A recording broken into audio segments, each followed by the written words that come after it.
എങ്ങനെയുണ്ടായി ചേച്ചി?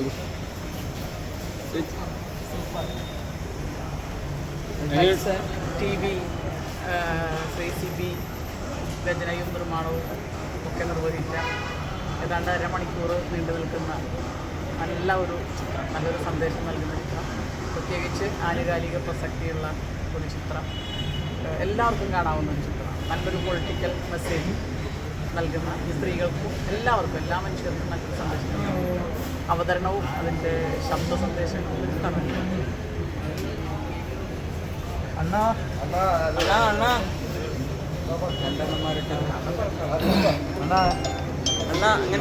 നല്ലൊരു ഷോർട്ട് ഫിലിമാണ്. നല്ല മെസ്സേജെല്ലാം ഉണ്ട്. ഡയറക്ഷനായാലും സിബിസാറിൻ്റെ ഡയറക്ഷൻ നല്ലതാണ്, സ്ക്രിപ്റ്റ് നല്ലതാണ്, എഡിറ്റിംഗ്, ക്യാമറ എല്ലാം നല്ലതാണ്. നല്ല മെസ്സേജ് ഉണ്ട്. ഇത് സമൂഹത്തിൽ ഒരുപാട് നടക്കുന്ന കാര്യമാണ്. എനിക്ക് വളരെ ഇഷ്ടപ്പെട്ടു. എല്ലാം കൊണ്ടും നല്ല, എല്ലാവരും നോമിനേഷനുണ്ട്.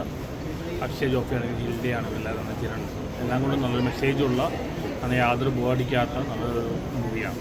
മെസ്സേജും ഉണ്ട്, ഒപ്പം ലാഗുമില്ല. അതിജീവിതം കൊണ്ട് എന്താ പറയുക, ഇന്നത്തെ തലമുറ കാണേണ്ട സിനിമ തന്നെയാണ്. പലപ്പോഴും ഡെയിലി ന്യൂസിലൊക്കെ കേൾക്കുന്ന വാർത്തകൾ തന്നെയാണ് ഇതിൽ എടുത്തിരിക്കുന്ന വിഷയങ്ങൾ. എന്തായാലും CP സാർ നല്ല രീതിയിൽ ഡയറക്ഷൻ ചെയ്തിട്ടുണ്ട്, അഭിനയിച്ചിട്ടുണ്ട്. പിന്നെ ഇതൊരു പുതുമുഖങ്ങളുടെ കഥയാണ്. ഇങ്ങനത്തെ ഒരു കഥകൾ ഷോർട്ട് ഫിലിം മാത്രമല്ല സിനിമയായിട്ട് തന്നെ മാറണം. നല്ല എന്തായാലും കാണേണ്ട ഒരു ഷോർട്ട് ഫിലിം തന്നെയാണ്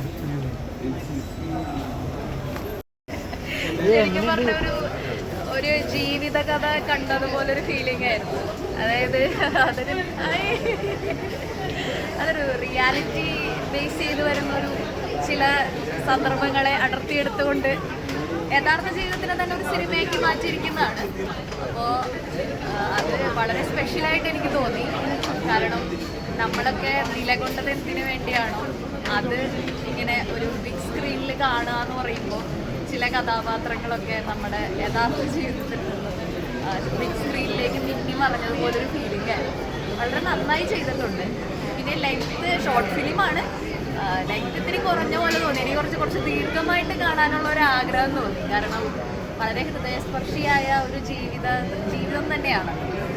വെറും ഒരു സാങ്കല്പിക കഥയ്ക്കപ്പുറം ചില ജീവിതത്തിൽ നിന്ന് അടർത്തിയെടുത്ത ചില കാര്യങ്ങളൊക്കെ, മുഹൂർത്തങ്ങളൊക്കെ ഈ സിനിമയിലുണ്ട്. നമുക്കറിയാം പേര് അതിജീവിതം എന്നുള്ളതാണ്. അപ്പോൾ ഇതെനിക്ക് തോന്നുന്നു യൂട്യൂബിലൊക്കെ ഇനി റിലീസാവും എന്നാണ് തോന്നുന്നത്. അപ്പോൾ തീർച്ചയായിട്ടും എനിക്ക് എൻ്റെ ഡീറ്റെയിൽസ് അറിയില്ല, അതിവിടെ ചോദിക്കണം എങ്ങനെയാണെന്നുള്ളത്. അപ്പോൾ ഇനിയും തിയേറ്ററിൽ ഉണ്ടാവും എന്ന് തോന്നുന്നു. അപ്പോൾ എല്ലാവരും തീർച്ചയായിട്ടും കണ്ടിരിക്കേണ്ട ഒരു സിനിമയാണ്. അതായത് പെൺകുട്ടികൾ എങ്ങനെയാണ് ഒരു ആളിൽ ഇങ്ങനെ വശംവദയായി അയാളെ വിശ്വസിച്ച് വീണ് പോകുന്നത്, അതിനുശേഷം എന്താണ് ആ പെൺകുട്ടികൾക്ക് സംഭവിക്കുന്നത്, അത് പലപ്പോഴും ജനങ്ങൾ മനസ്സിലാക്കാതെ പോകുന്നുണ്ട്. അത് ചെന്നതല്ലേ, കിടന്നു കൊടുത്തതല്ലേ എന്നൊക്കെ ചില പദപ്രയോഗങ്ങൾ വരെ ആളുകൾ ഉപയോഗിക്കും. പക്ഷെ എങ്ങനെയാണ് ആ പെൺകുട്ടികൾ സൈക്കോളജിക്കലി ഒരു പുരുഷൻ്റെ അടുത്ത് വീണു പോകുന്നതെന്നും അവൾ ചതിക്കപ്പെടുന്നതെന്നുമുള്ളതിൻ്റെ ഒരു നേർചിത്രം ഒരു സിനിമയായിട്ട് ഒരു തിയേറ്ററിൽ വരുമ്പോൾ പല പെൺകുട്ടികളും അനുഭവിക്കുന്ന വേദനകൾ എന്താണ് എന്നുള്ളത് നമുക്ക് വളരെ കൃത്യമായിട്ട് സിനിമയിൽ അറിയാൻ പറ്റും. അപ്പോൾ കുറച്ച് സീരിയസ്ലി കാണേണ്ട ഒരു മൂവി തന്നെയാണ്. ചെറിയ മൂവിയാണ്, പക്ഷെ ആസ്വാദ്യകരമായിട്ടുള്ള നല്ലൊരു മൂവിയാണ്. അപ്പോൾ തീർച്ചയായിട്ടും എല്ലാവരും അതിജീവിതം എന്ന ഈ മൂവി, അതിൻ്റെ ടൈറ്റിൽ തന്നെ അങ്ങനെ, അതിജീവിതം. അപ്പോൾ അതിജീവിതം എന്ന ഈ മൂവി എല്ലാവരും കാണണമെന്ന് അഭിപ്രായപ്പെടുകയാണ്. പെൺകുട്ടികൾ അനുഭവിക്കുന്ന വിഷമങ്ങൾ നമുക്കൊരു നേർചിത്രമായിട്ട് കാണാൻ സാധിക്കും. വളരെ നല്ലൊരു. ഈ സ്ത്രീകൾക്കെതിരെയുള്ള അതിക്രമങ്ങൾ കൂടി വരുന്നതായിട്ട് തോന്നുന്നുണ്ട്. തീർച്ചയായിട്ടും സ്ത്രീകൾക്കെതിരെയുള്ള അതിക്രമങ്ങൾ അല്ലെങ്കിൽ മാനിപ്പുലേഷൻസ് വളരെയധികം വർദ്ധിച്ചു വരുന്നുണ്ട്. അത് പലപ്പോഴും ഞാൻ പല ഇൻ്റർവ്യൂസിലും പറഞ്ഞിട്ട് പെൺകുട്ടികളത് മനസ്സിലാക്കുന്നില്ല. അവർ മാനിപ്പുലേറ്റ് ചെയ്യപ്പെടുന്നതോ അതൊന്നും മനസ്സിലാക്കാതെ പോയി പെട്ടുപോകുന്ന ഒരവസ്ഥ. അങ്ങനെ പെട്ടുപോയി കഴിയുമ്പോൾ അവർക്ക് നേരെ ഉണ്ടാകുന്ന തീവ്രമായ സൈബർ അറ്റാക്കുകൾ, അതുപോലെയുള്ള പ്രശ്നങ്ങൾ. സ്ത്രീകൾക്കെതിരെയുള്ള പ്രശ്നങ്ങൾ നമുക്ക് തന്നെ അറിയാം. ഇപ്പോൾ രാഷ്ട്രീയത്തിലാണെങ്കിൽ സ്ഥാനാർത്ഥികളായി നിൽക്കുന്ന സ്ത്രീകളെ പോലും സൈബർ അറ്റാക്ക് ചെയ്തു. സെക്ഷൽ ഹറാസ്മെൻറ്റ് മാത്രമല്ലല്ലോ നമ്മൾ സ്ത്രീകൾക്ക് നേരെ നടക്കുന്ന പ്രശ്നങ്ങൾ എന്ന് പറയുന്നത്. സൈബർ അറ്റാക്കുകൾ, അതെല്ലാ ഒരുപാട് പൊതുരംഗത്ത് നിൽക്കുന്ന, സിനിമയായാലും രാഷ്ട്രീയമായാലും പൊതുരംഗത്ത് നിൽക്കുന്ന എല്ലാ സ്ത്രീകളും ഈ പ്രശ്നങ്ങൾ അനുഭവിക്കുന്നു. പൊതുവേ സ്ത്രീകൾക്കെതിരെയുള്ള അതിക്രമങ്ങൾ വർദ്ധിക്കുന്നുണ്ട്. അപ്പോൾ ഒരു സമൂഹം എന്ന നിലയിൽ നമ്മൾ കുറച്ചും കൂടി അതിനകത്ത് വിജിലൻ്റ് ആവണം എന്ന് തന്നെയാണ്. സമൂഹത്തിൽ ഇത്തരം പ്രവൃത്തികൾ ഒട്ടനവധി ന്യൂസുകൾ വന്നിട്ടും സ്ത്രീകൾ എന്തുകൊണ്ട് ബോധവാന്മാരാകുന്നില്ല?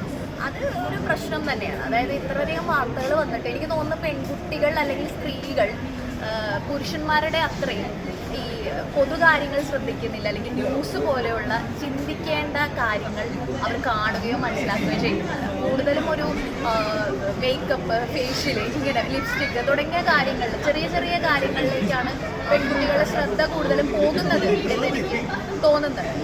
അപ്പോൾ കുറച്ചും കൂടി സമൂഹത്തിൽ നടക്കുന്ന റിയാലിറ്റി എന്താണെന്നുള്ളത് കുറച്ചും കൂടി പെൺകുട്ടികൾ മനസ്സിലാക്കണം. ഇത്തരം ചതിക്കുഴികളിൽ ചിലരൊക്കെ മൂടുപടമണിഞ്ഞ് വളരെ നല്ലൊരു മനുഷ്യനെ പോലെ വരുമ്പോൾ അത്തരം ചതിക്കുഴികളിൽ പെൺകുട്ടികൾ വീഴാതിരിക്കുക, ശ്രദ്ധിക്കുക എന്നുള്ളതാണ് അതിനകത്ത് എനിക്ക് പറയാനുള്ളത്. അപ്പോൾ അതിജീവിത ഷോർട്ട് ഫിലിമിലേക്ക് എങ്ങനെയാണ് എത്തിയത്?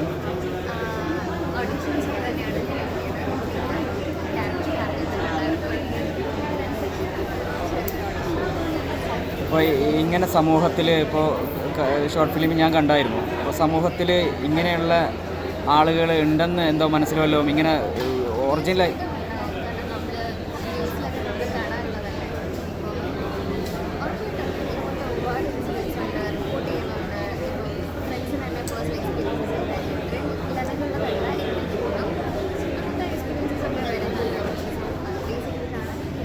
ഇപ്പോൾ ഈ കഥ എടുത്തതാണോ? അതിനെ ഓൺലൈനിൽ പറഞ്ഞപ്പോൾ തന്നെ ഡയറക്ടറോട് ഇത് ഞാൻ ചെയ്തോളാം എന്നൊക്കെ പറയാനുള്ള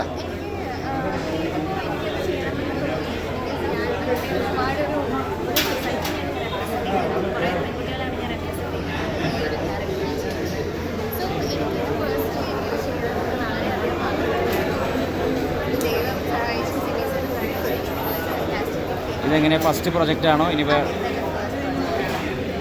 എൻ്റെ പേരെന്തായിരുന്നു? നല്ല മൂവിയായിരുന്നു. ശരിക്കും ഇന്നത്തെ സമൂഹത്തിൽ പെൺകുട്ടികൾക്ക് സംഭവിച്ചുകൊണ്ടിരിക്കുന്ന ഒരുപാട് കാര്യങ്ങൾ, ഒരുപാട് എന്താ പറയുക, അവർ അനുഭവിച്ചുകൊണ്ടിരിക്കുന്ന കുറേ യാതനകൾ, അതിനെക്കുറിച്ച് പറയുന്നത് നല്ല മൂവിയാണ്.